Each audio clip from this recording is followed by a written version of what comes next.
Okay, so this is a fiddler crab. He's got one gigantic claw, one tiny claw. And here he is on the beach. There's his home. And he's waving it around. And if you are a girl fiddler crab, that is hot stuff. Hot stuff. So when I was in college majoring in biology, because that's what you do, the whole time I was there, I was like, oh, I was so excited to take animal behavior class. It's going to be awesome. And I thought it was going to be like how to train Shamu. It's not. So then I get there, and this like, ancient guy is teaching, whose name I don't even remember. And he gives us our syllabus, and we get our textbook, and it's like, this is really dry to be about training Shamu. And turns out Shamu was not involved. And then we get to labs, and every single lab was you go to the park with a camera, and you video crows. Crows. And then you go back, and you put the video on in labs. So you video for an hour. Labs are 3 hours. You video for an hour, you come back. And for the next 2 hours, you would count the number of times the crows pecked the ground. And then try to figure out what was happening in their environment that was causing them to peck or to not peck. And then halfway through the semester, we graduated and we started paying attention to how many crows were looking up and how many crows were looking down. Because we decided that if you were looking up, you were on alert, you were protecting the herd, and if you were looking down, you were not.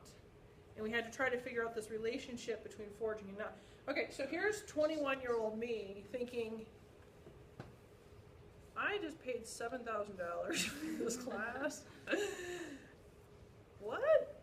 If this is a question worth figuring out, don't you think somebody would have already looked into it? The answer to that's yes. Animal behavior is not about training. That's psychology. You can wander on upstairs and learn all about psychology and reinforcement. Animal behavior is more about understanding why animals do the things that they do in order to maximize their fitness. It's very closely related to evolution. Okay? Because ultimately, we have very specific foraging behaviors. How do we find food? Very specific mating behaviors. How do we find a mate? And very specific survival behaviors. How do I dig a nest? All of that figures directly into an organism's ability to survive and reproduce, which is the definition of natural selection, right? So when we talk about animal behavior, we're not talking about how do I make my cat give a high five, which we're doing at the Rogers house currently, training her to do a high five. She also knows how to stand and jump. What we're talking about is what behaviors are innate or inborn, and which ones are learned, and why are those things in existence in order to help organisms survive. Okay, so we have to kind of separate those two things out. So a lot of this is what I just said, but animal behaviors, they can be solitary, so things individuals do. They can be group or social behaviors. They can be fixed or variable based on physiological systems and processes. An individual behavior, by definition, is an action carried out by muscles under the control of the nervous system. That's what a behavior is. It's an action. And it's what you do with your muscles. It's very biologically based. Behavior is an essential part of these things that I was just talking about, acquiring nutrients, finding a partner with whom to reproduce, and contributing to homeostasis, so finding a burrow. In short, behavior and physiology are very, very, very closely related because this all contributes to fitness. Understanding any behavior requires us to answer 4 questions. And our whole lecture today is going to be focused on these 4 questions in order to understand why behavior happens. So these top 2 questions are how questions. What stimulus elicits the behavior, and what physiological mechanisms mediate the response? How is this happening? Then, how does the animal's experience during growth and development influence the response?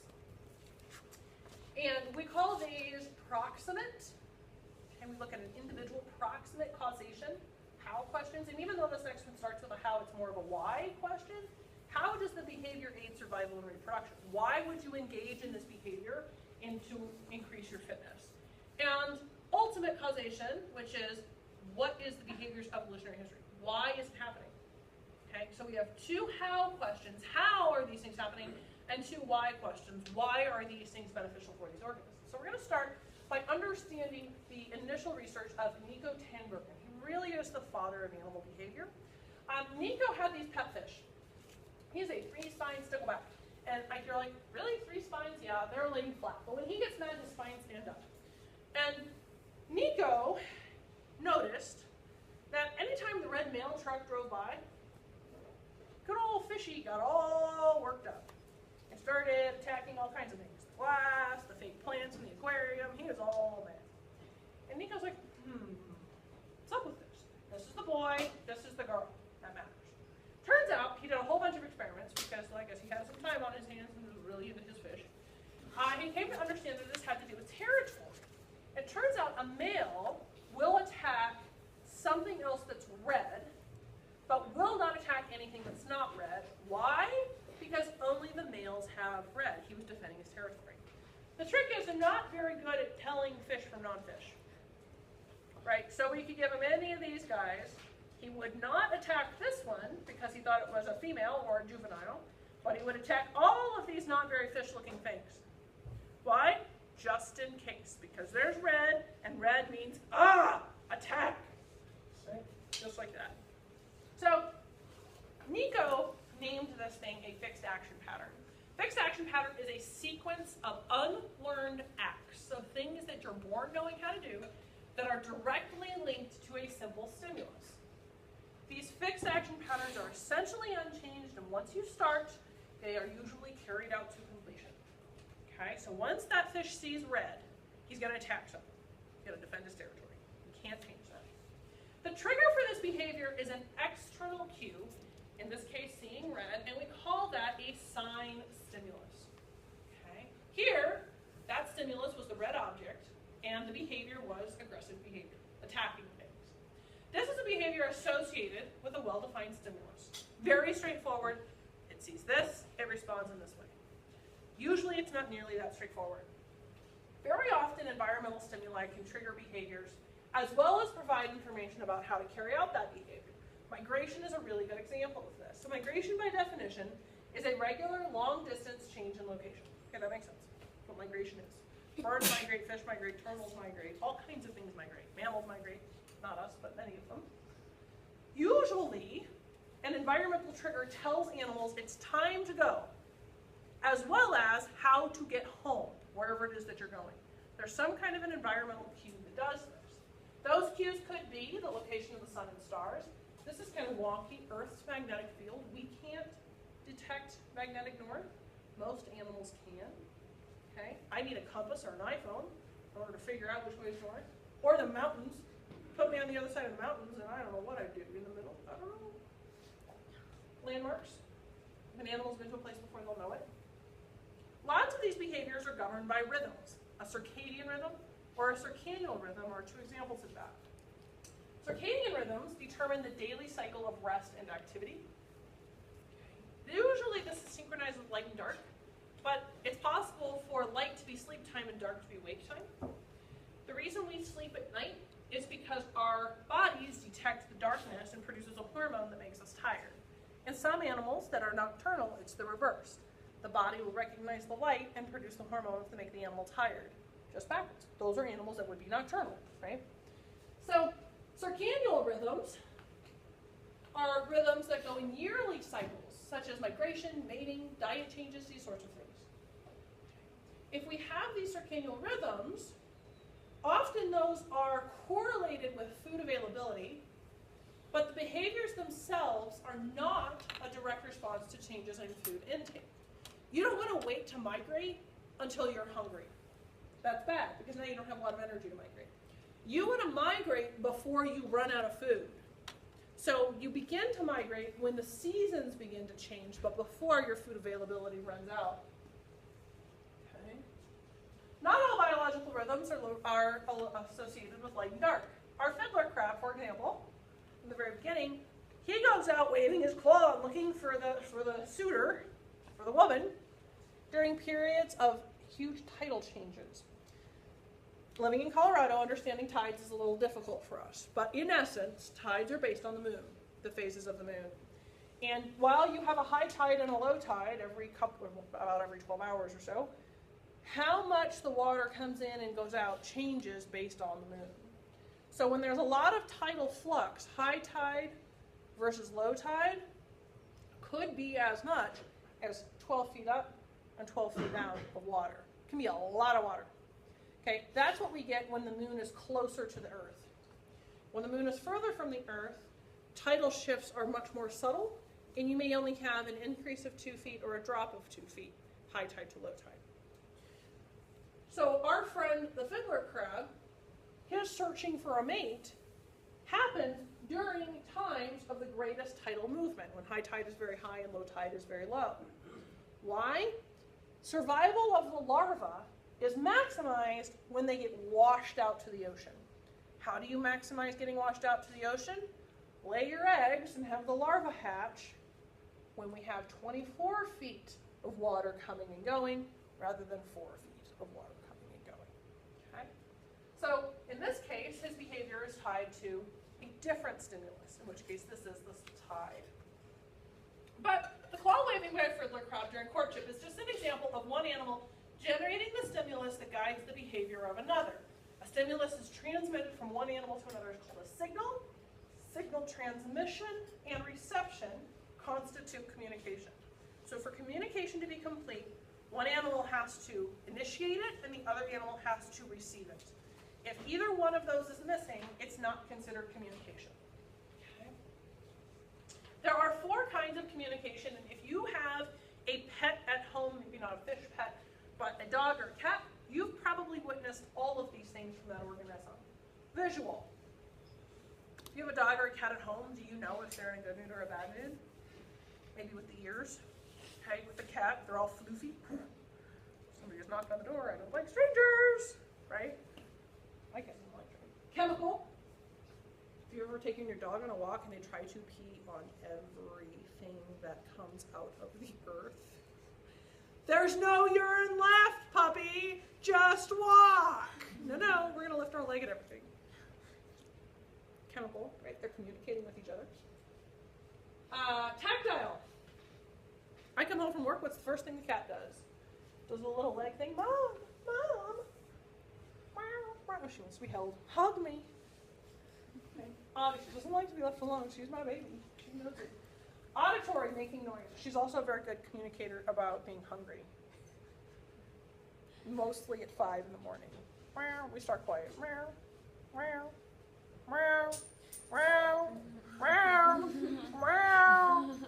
And then there's the, she'll stand next to me and she'll tap my nose.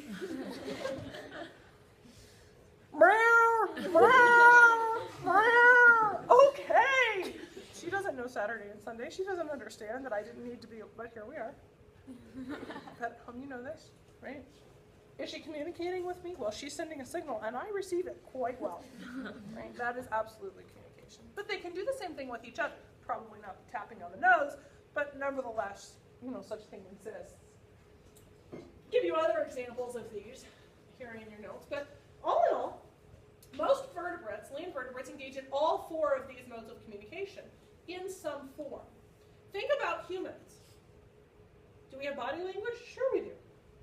You're like, I don't think I have chemical language. Oh, but you do. I'll tell you one short story. You're like, I can't smell chemicals. Oh, you can. And at some point in your life it's going to happen. You don't realize it yet, but the first time it happened to me was about, 5 years ago. Mr. Rogers and I went to the movies. And he was like, don't freak out, but someone here is wearing my high school boyfriend's cologne. Robert Hall was that boy's name, high school. You will never forget your first love. It's true. Okay, and so when was the last time that I had thought about him? 20 years? Probably not that long. I'm not that ancient, although I'm close now. 15 years, 18 years was the last time I thought about that individual. But that smell, what he smelled like, was something that was forever imprinted in my brain. And all it took was one inhale, and I was like, oh? And so Mr. Rogers is like, do we need to change these? And I'm like, no. And I'm not going to go around sniffing people in order to figure out which one of them it is. But nonetheless, instantly. So if I were to get 5 shirts and lay them out on the table in front of each one of you, 4 of them worn by people you'd never met, and 1 worn by your mother, could you find it? You could. even if you don't think you could. I guarantee you, while you cannot describe this smell, you know mom. And that's a little creepy, I know, because you're going to go home and be like, would you stand still for a second? I don't smell anything. No, nothing. But I guarantee you, when pressed with the time to find your mother, you could do it by smell. You could do it, because that is something that you know. And so when we look at these and we think about humans, this is the one that gets like, I don't think we do that. Yeah, I talk and you listen, that's auditory. Tactile, yes. If I punch you, you know I'm mad. Or more lovingly, if we hug, you know that I'm caring about you, right? We have that also. But it's the chemical one that a lot of times humans are like, I don't think we do that. Like, oh, you absolutely do. And at some point in your life, you're going to have a moment, and I hope you remember right now, oh, Mrs. Rogers told me this was true. And I will know that I have been successful in teaching. Okay. Pheromones are kind of smell, same kind of concept. Pheromones are used by animals that communicate through odors or tastes. Most common among mammals and insects, often relate to reproductive behavior. Okay, very often relate to reproductive behavior. Same thing with the mom. Once you meet and marry someone, you will be able to find them by their smell. Okay? Love has a smell, and it's the smell of that person that you love. And it is someone that you, same thing like with the shirts, right? If somebody were to lay 5 shirts out in front of me and one of them belonged to Mr. Rogers and 4 of them did not, I could find it. And that's not cologne, and it's just the smell of your partner. It has a smell, and it's pheromones. Okay? And at some point, you will smell that too. Pheromones can also serve as alarm signals. For example, with minnows, if a minnow is injured, it will release pheromones, and it will tell all the other minnows to hide. If something as terrible has happened and injured me, I'm bleeding and broken and nearly a dead minnow, you should probably run away. Right? So pheromones can be used for that also.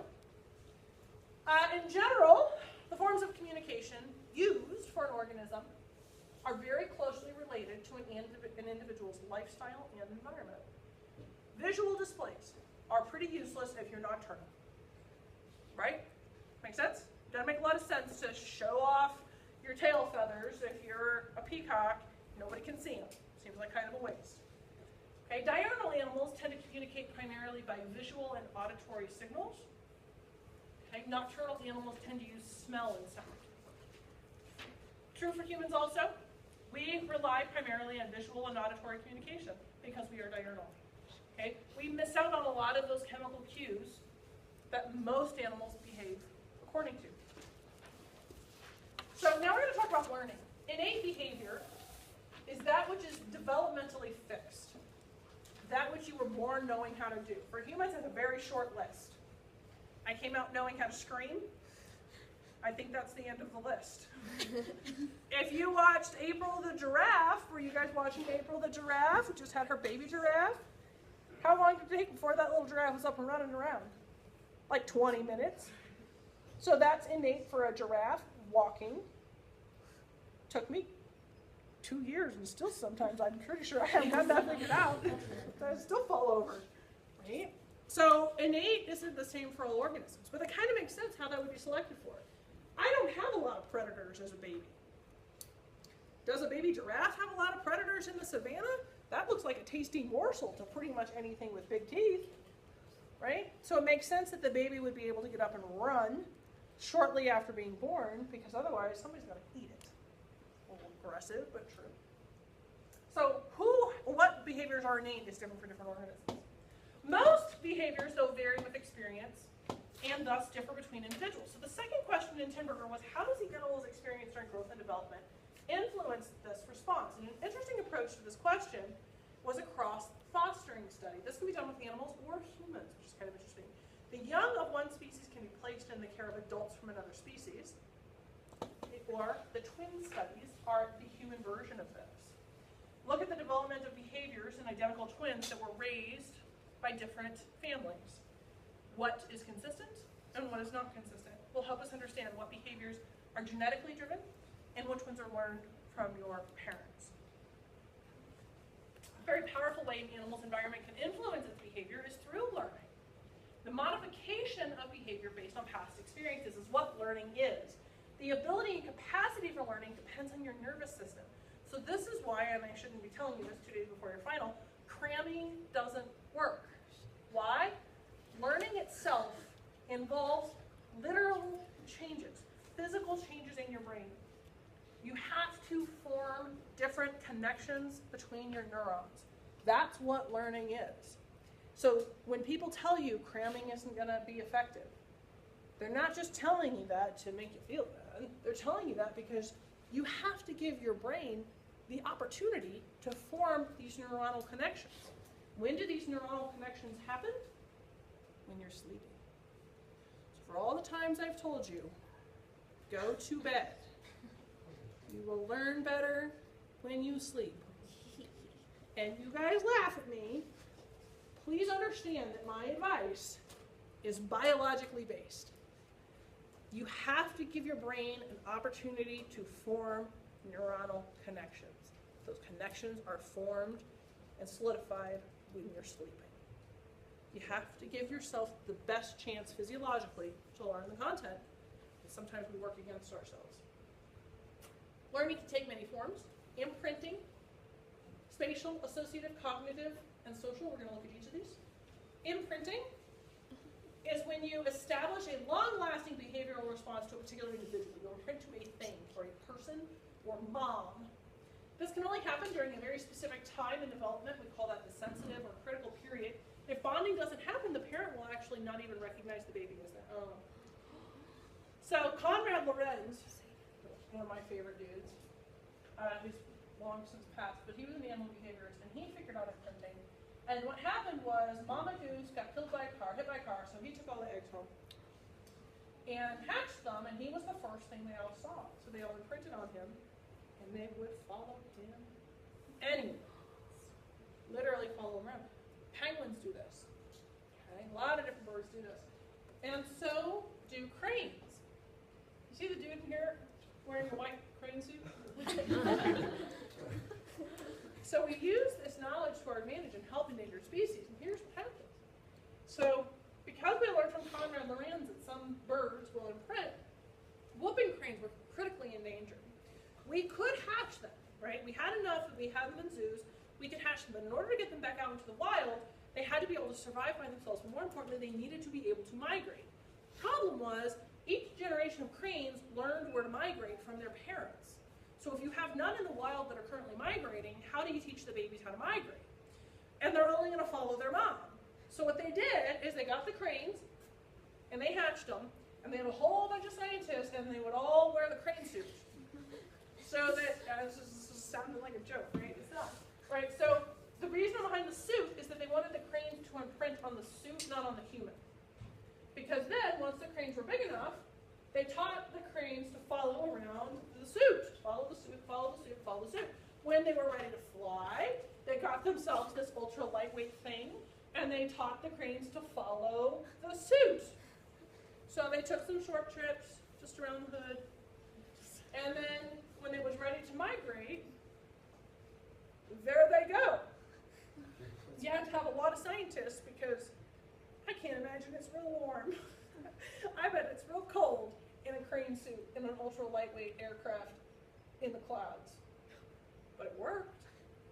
They taught them how to migrate, and then they taught them how to migrate home. They said, and that's it, we're going to see if they can do it year 2. They did it by themselves. The whooping crane population rebounded because of imprinting. Pretty slick, right? Huh. Now this is where we messed with the bugs. So spatial learning is like figuring out your space. It's the establishment of memory that reflects spatial structure, and it uses spatial variation in natural environment. So in order to figure this out, this was his nest. We surrounded it by pine cones. We left it there for a couple weeks. Came back later with his pine cones. Guess what? I don't know where I'm going. Totally lost. It's a wasp. I don't feel guilty at all. But ultimately, the whole point is the wasp knows where its nest is relative to the things that are around it. Associative learning involves associations between experiences. The ability to have an environmental feature such as color with another thing like foul taste is called associative learning. So here's a bird, eats a monarch butterfly, it's like, delicious, dinner, bleh. Okay, so this guy makes me vomit, and I should meet him again. Sometimes I wish associative learning happen faster for things like dogs, eat grass, throw it back up. Come on now, stop eating grass. But there they go. Eating the grass, throwing it back up. Not the fittest, I'm pretty sure. Cognition. Cognition is like problem solving. The process of knowing that involves awareness, reasoning, recollection, and judgment. We tend to associate this with humans only, but it's not. Pigs can reason, dolphins, bugs can reason. Okay, we recently saw bees that were trained that if they rolled this seed into a little hole, they would be rewarded with nectar water. And so what they learned is that the bees would do it over and over and over to get more nectar, and then they would teach each other how to do it so that they could all get nectar. And they're bugs, right? And it's like, oh, I squash you, and I probably shouldn't. Smarter than I thought. Cognition, again, is this ability to problem solve. It requires devising a method to proceed from one state to another. Many animals learn to solve problems by observing the behavior of other individuals. We call that social learning. Social learning forms the roots of culture. And this right here is why when you travel to some other countries, some of the mannerisms of people seem so very different. And it's because culture is different. Oftentimes that has to do with like personal space. We're pretty used to having a bubble when we walk around, but in some cultures that's not true, and it's considered rude to stand far from people. And so that's what culture is. Culture is the things you learn without being explicitly told. You know when somebody's standing too close to you because it feels weird. But nobody ever said to you, you should stand 3 feet from a person because if you get right on top of them, everybody just gets a little creeped out, right? But you know when it doesn't feel that way. We're going to watch this cute little chimp video real quick about social learning.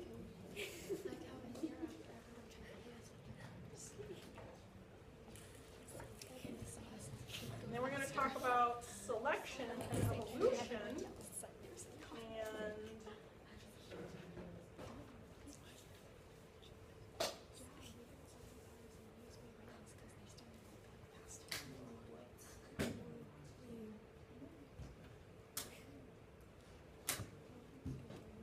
well, there is a signal. I'm a little confused by you. Come on now.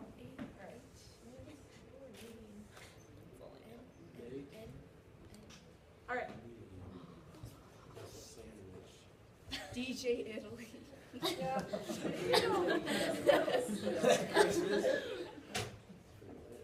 There we go. Think know that food is hidden under a stone. Quite modern. Researchers replace it with a heavier stone.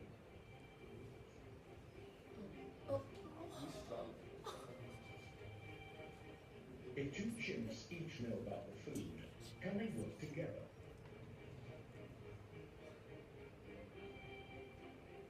In repeated trials, no pair of chimps has ever cooperated to synchronize their pulling.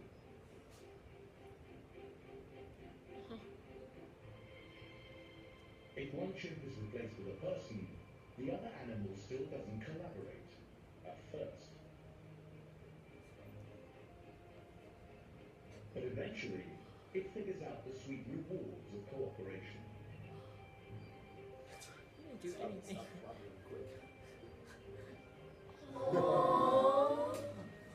He's communicating. Ultimately, the chimp learns to ask for a helping hand.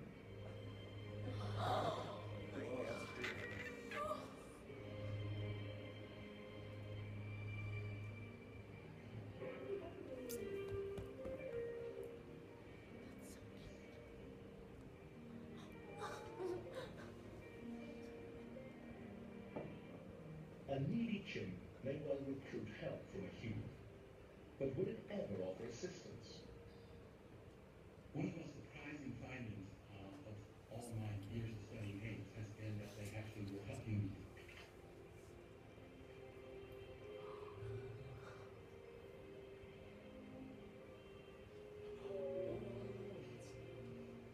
If you're reaching for an out-of-reach object, if they understand what the goal is, then they will help you.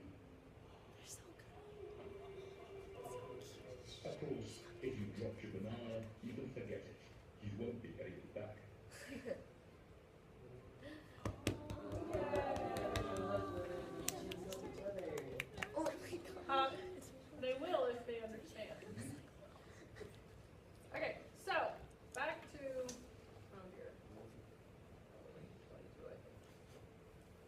My computer's all messed up, guys. Sorry. So now we're here. Okay. So that's cognition, problem solving, right? He wants a banana.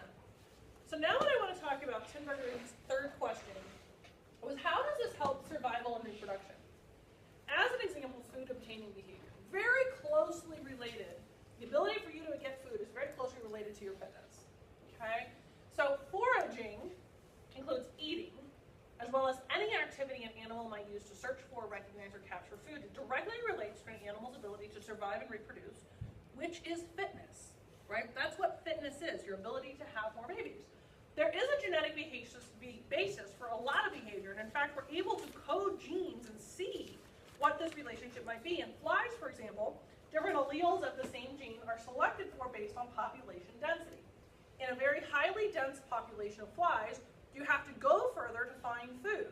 They actually have a gene for flying farther. And in very low populations, or low density populations, a very short distance is necessary to find food, and it turns out there's a gene for that also.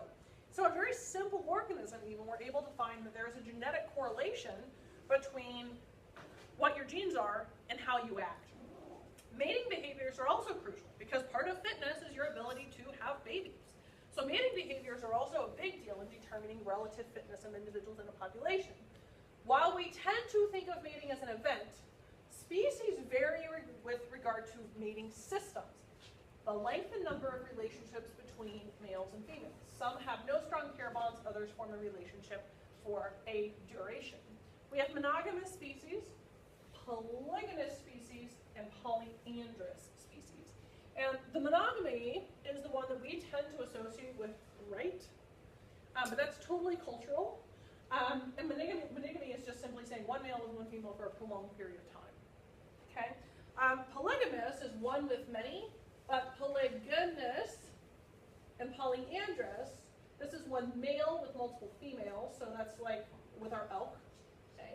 And then polyandrous is one female mating with multiple males, okay? Like with whatever bird that is, I don't even know what bird that is. The needs of the young determine which of those is most evolutionarily advantageous. Remember that the goal is to maximize fitness. The female is usually going to have to stay with the babies, but the male can choose to stay or leave. And that's true in humans also. Natural selection is going to favor the system that's going to maximize the male's fitness. Okay? For example, most baby birds are helpless and need constant food. It takes both parents to make that happen. Thus, the male's fitness is increased if he stays and helps out. Thus, we see mostly monogamous relationships in birds, okay? Because the baby is so frail on its own. Mammals, in contrast, get all of their nutrition from mom through nursing. The only male role is protection. If that's not necessary, if protection's not necessary, polygyny is actually best for fitness. If protection is needed, he'll hang around. But some mammals, think like lions and the elk, can provide both protection as well as staying around, and so they'll be polygynous. Okay? So it has to do with how does the male maximize his fitness. Certainty of paternity. How sure are you, if you're the male, that you are the dad, is influential in mating systems also. It does not help your fitness to raise somebody else's baby. Certainty of paternity is relatively low in most species with internal fertilization, because the act of fertilizing the egg and laying the egg or having the baby are separated by a period of time. And certainty of paternity is much higher when egg laying and mating occur at the same time. That's what happens with external fertilization. Think fish. The mom releases all the eggs, the dad releases all the sperm, everybody's watching it happen. Those are, I'm the mom and I'm the dad, there they are. Okay? External fertilization makes it a lot easier to have certainty of paternity. That could explain why some parental care in organisms with external fertilization is just as likely to be males as females. When fish, the dad is just as likely to provide parental care as the mom, because we have that certainty of paternity. Not the case in mammals. This last thing we want to talk about is something called inclusive fitness. So Tinbergen's fourth question is, what is the behavior's evolutionary history? How has this come to exist and how does it help? So variation in many genes can bring about very distinct behaviors. How can that happen? Well, if we have variation on a single locus, and that locus codes for, let's say, a hormone receptor, a protein that is a membrane protein that receives a hormone, that can entirely change the attitude and the behavior of an organism. In voles, for example, voles are kind of like mice. Two closely related species. One of them has the gene, one of them doesn't. The one that lacks the gene does not form a pair bond with its mates, provides zero parental care. The other one that has the gene forms a pair bond with its mates and provides parental care. So all the way into figuring out mating systems and parental care comes down to genes. What proteins are being produced? We typically assume that behaviors are selfish. They benefit the individual at the expense of others, especially competitors. But we do have some unselfish behaviors, and we call those altruism. Altruism is behavior that reduces an individual's fitness, but increases the fitness of others. Think about squirrels. Squirrels have predators, coyotes and hawks. When a squirrel sees a predator, it will squeal. Why? Well, it's bad for it to squeal because now the predator is probably going to find it, but it squeals anyway. In doing so, it increases the risk of being killed, but it alerts its nearby friend. What's the selective pressure for that? Well, the idea is called inclusive fitness, and it integrates into our concept of fitness the idea that fitness is actually increased by helping out other relatives. So it might make sense to scream and bring attention to yourself if you're able to save your sister, or you're able to save your brother, or your child, something like that.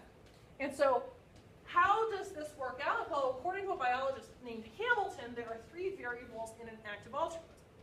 The benefit to the recipient, the cost to the altruist, and how closely related they are, the coefficient of relatedness. So the benefit to the recipient is how much does that other individual benefit versus what is the risk to me and how closely are we related. This is the formula for this. If the relationship times the benefit is greater than the cost, then that behavior is one that is selected for. If it's not, then behavior is not one that's selected for. Natural selection that favors altruism by enhancing reproductive success of relatives is called kin selection. Very closely related to that is reciprocal altruism, when non-related individuals help each other out. In this case, Hamilton's rule doesn't work. Why? Because the coefficient of relatedness is 0. If I know you but we don't share any genes, my coefficient is 0. I shouldn't help you out at all. Except Hamilton's rule doesn't account for the idea that maybe there would be reciprocity. Maybe if I help you out, you would do the same for me later. And that's when we have this thing called reciprocal altruism, which is just saying, even though we don't share any genes, I might help you out in a time of need if there's a reasonable expectation that you're going to help me out in a time of need. That's reciprocal altruism. Okay? And again, all of these things are coming back down